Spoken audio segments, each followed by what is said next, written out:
trouver des solutions.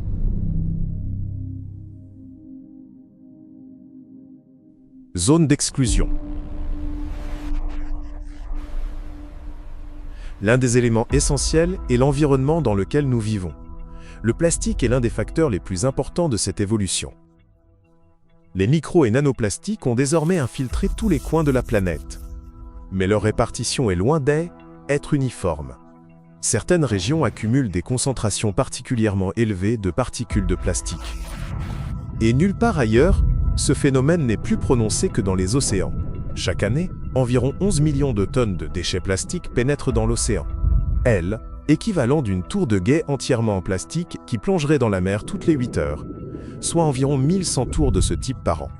Au départ, ces tours sont constituées de bouteilles, de sacs, de filets de pêche et d'autres déchets plastiques. Au fil du temps, sous l'influence de la lumière du soleil, des vagues et des intempéries, ils se fragmentent en milliards de tueurs invisibles, de particules micro- et nanoplastiques. Selon les recherches, environ 95% des petits débris d'une taille inférieure à 5 mm sont composés de matière plastique. La surface des océans de la planète est déjà recouverte de plus de 350 000 milliards de particules de carbone. Microplastiques, et leur nombre continue d'augmenter rapidement.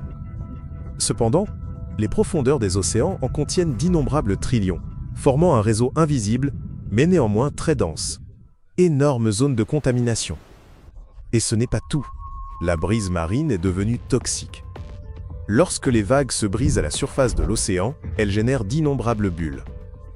Lorsque ces bulles éclatent, elles libèrent non seulement des cristaux de sel dans l'air, mais aussi des particules de plastique microscopiques.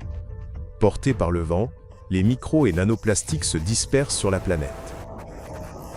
Plus le vent est fort et plus, l'écume de mer est importante, surtout pendant les tempêtes. Plus il y a de particules soulevées dans l'atmosphère. Bien qu'invisible à l'œil nu, l'air qui nous entoure en est littéralement saturé. Chaque année, environ 136 000 tonnes de microplastiques sont transportées de l'océan vers la Terre par la brise de mer, soit plus de 370 tonnes par jour. Dans l'atmosphère, les plastiques sont transportés sur des milliers de kilomètres par les courants d'air. Ils s'installent en réseau et tombent au sol avec la neige et la pluie.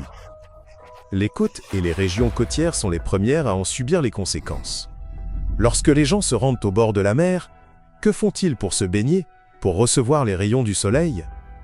Ils envoient toujours des photos de microplastiques, car tous les bords de mer sont remplis de microplastiques.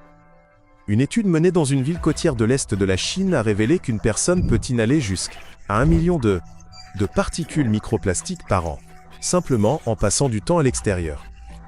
Les particules inférieures à 100 micromètres représentent le plus grand danger, qui peuvent facilement pénétrer dans les voies respiratoires.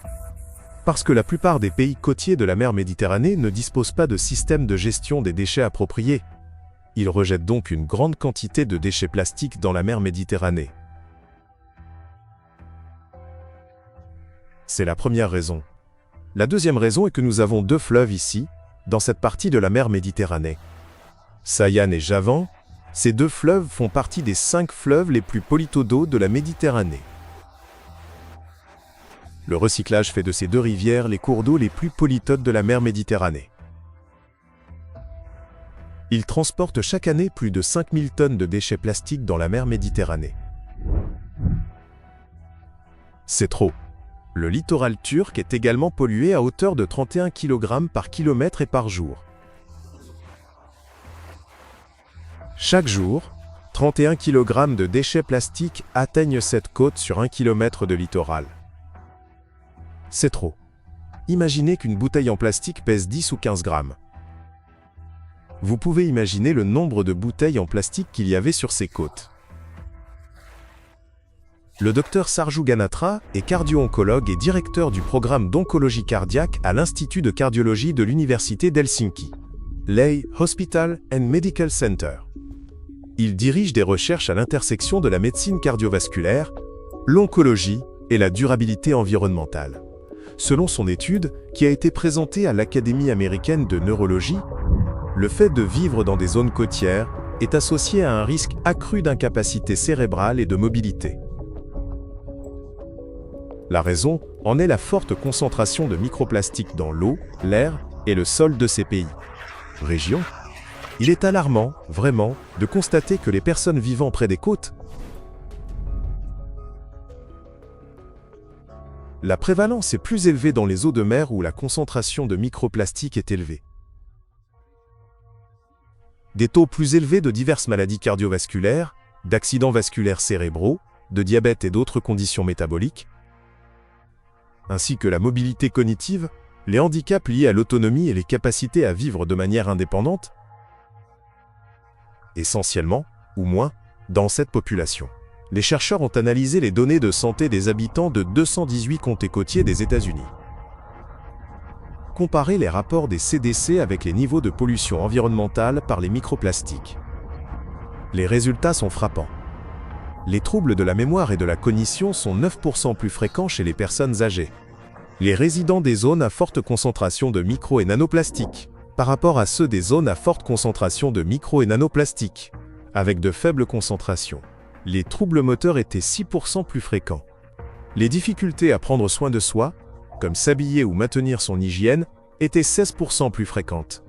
L'incapacité à vivre de manière autonome, y compris à gérer ses finances ou à faire ses courses, était 8% plus fréquente. Dans les régions côtières, la concentration de micro- et nanoplastiques dans l'eau dépasse de loin celle que l'on trouve dans la terre. Les gens en paient déjà le prix, non seulement de leur santé mais aussi de leur vie.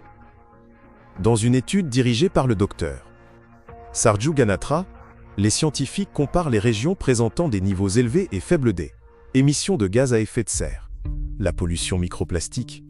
Mais cela soulève une question importante. Qu'entend-on aujourd'hui par faible niveau?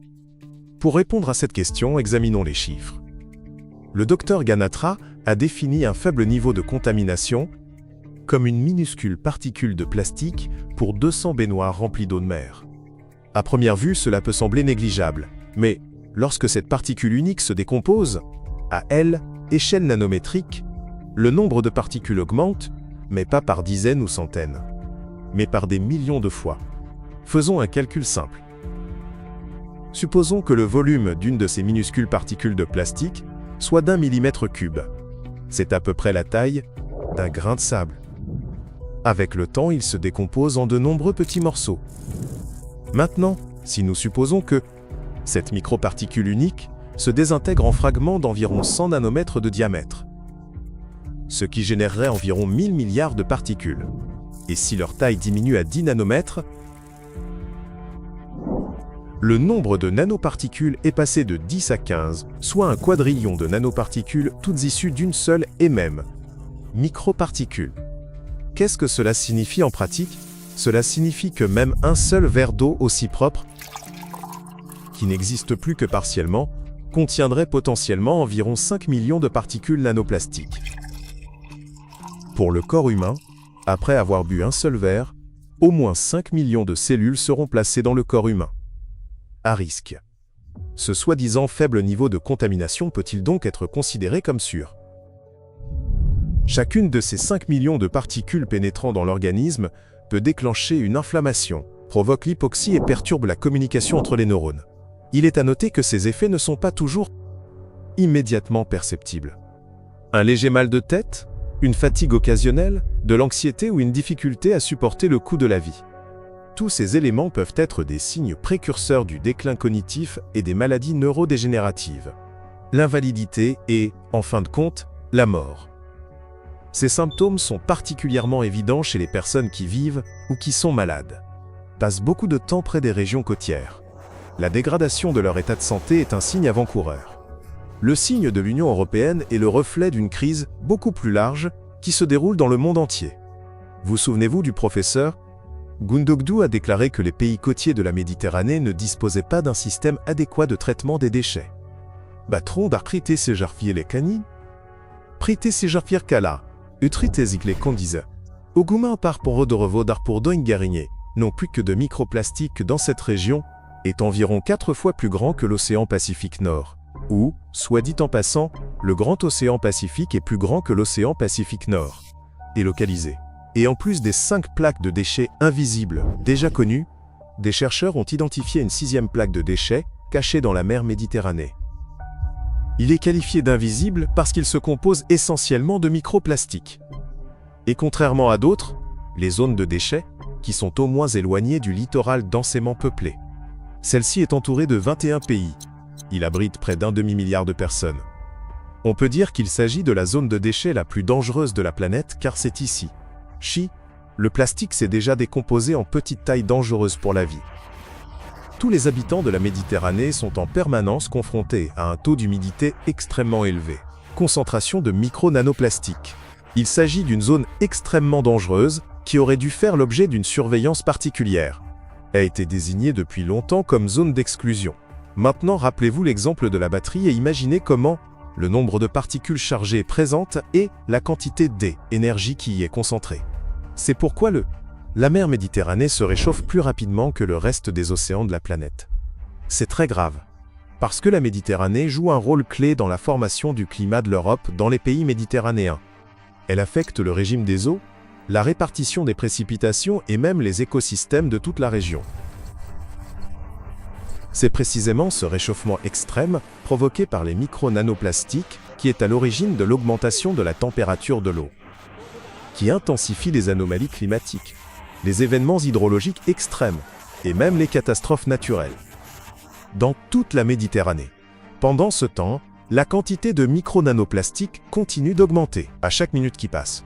Et ce qui me préoccupe personnellement, c'est que les gens ne le savent pas et qu'ils n'ont pas le temps de s'en rendre compte. Continuent à se rendre dans ces régions souvent avec leurs enfants en pensant qu'ils y vont pour se reposer et se ressourcer, alors qu'en réalité ils pénètrent dans une zone d'extrême danger. Ainsi, les choses que l'on symbolisait étaient la santé, la liberté et le luxe, comme un yacht sur un plan d'eau ouvert, ou même une île privée dans l'océan, elles se transforment peu à peu en zone d'exclusion. Pour l'instant, ce problème est surtout reconnu par les scientifiques, mais il deviendra bientôt impossible à résoudre, pour que le public l'ignore. Et lorsque ce moment arrivera, la migration massive des régions côtières sera inévitable. Ainsi, si nous ne trouvons pas de solution, les pertes économiques seront énormes, l'industrie du tourisme s'effondrera, et les stations balnéaires de la côte seront désertées. Mais la menace ne s'arrête pas là, car ces minuscules plastiques se répandent constamment par la circulation atmosphérique et contaminent tout sur son passage.